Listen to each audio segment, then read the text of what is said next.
ჩრდილი ისევე მნიშვნელოვანია როგორც სინათლე.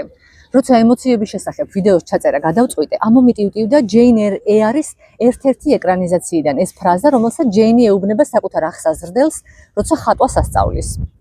თუ ჩვენ და რადგან ჩვენ გადავწყვიტეთ მუშაობა საკუთარ თავზე, თავიდანვე უნდა ცოტათი მაინც მივოვიხილოთ ემოციები და ჩვენი შიში მათ მიმართ, რადგან ამის გარეშე თვითშემეცნების პროცესი უბრალოდ წარმოუდგენელია. ემოციები არსებობს ბნელი და ნათელი, მაგრამ ორივე მათგანი არის მნიშვნელოვანი, რადგან ისინი ორივე ჩვენია. როგორ ფიქრობთ, ჩვენ ემოციებთან ერთად ვიბადებით თუ შემდეგ ვსწავლობთ ამ ემოციებს? ბევრი კვლევა ჩაატარეს მეცნიერებმა, გაგაცნობთ ერთ-ერთი ყველაზე გავლენიანი მკვლევარის პოლ ეკმენის დასკვნას, რომ ადამიანი იბადება რამოდენიმე საბაზისო თანდაყოლილი ემოციით. ეს ემოციებია: სიბრაზე, შიში, სევდა, სიხარული, ზიზღი, გაოცება, ცნობისმოყვარეობა. ყველაფერი, რაც ამ ემოციებს ცდება, შეგვიძლია განვიხილოთ როგორც ამ საბაზისო ემოციების ნიუანსები ან მათი კომბინაცია. მაგალითად, დანაშაულის გრძნობა. ამით ადამიანები არ ვიბადებით, მაგრამ ეს მოიაზრება როგორც ერთგვარი კომბინაცია შიშისა და საკუთარი თავის წინააღმდეგ მიმართული ბრაზის. ამ ნიუანსების და კომბინაციების სია არის ძალიან გრძელი. ემოციები ჩვენ გვაწვდიან სიგნალებს ჩვენი მდგომარეობის შესახებ და სხეული არის ამ სიგნალების გამტარი.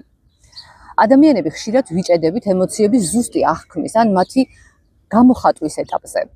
რას ნიშნავს ეს? მაგალითად, როდესაც გამოვდივართ ხალხმრავალი აუდიტორიის წინაშე პრეზენტაციით, ან როცა ვართ პატარები და გვეუბნებიან, რომ იცეკვე ან ლექსი მოყევი, ჩვენი სხეული შეიძლება ისე დაიძაბოს, ან ისე გავწითლდეთ, სუნთქვა აგვიჩქარდეს, რომ ვერ შევნიშნოთ.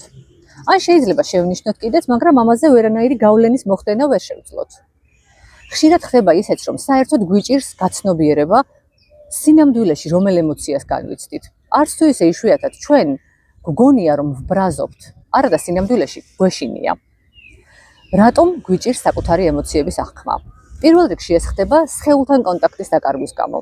ჩვენ სხეულს თითქოს გავეყარეთ, გავუუცხოვდით და მისი მოსმენა აღარ შეგვიძლია. ასევე ეს ხდება ჩვენი ცხოვრების ძალიან სწრაფი რიტმის გამო, რომლის დამსახურებითაც ჩვენი ემოციები ერთიან დიდ ნაკადად იქცევა და მასში კონკრეტული დეტალების გამორჩევა არის თითქმის შეუძლებელი. ემოციების აღქმა ჭირს მაშინ, როდესაც ადამიანი უარყოფს საკუთარ ცუდ ემოციებს და მხოლოდ კარგი ემოციების განცდას ცდილობს. ამ დროს ის კარგავს სინამდვილეში შეგრძნებას, რას განიცდის რეალურად.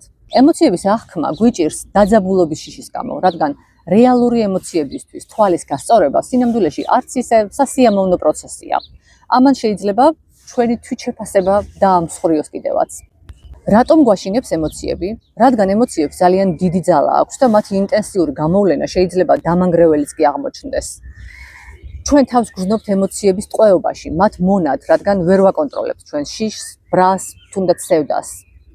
ასევე შესაძლოა გვაშინებდეს რწმენა, რომ თუ მე ცუდ ემოციას განვიცდი, ცუდი ადამიანი ვარ.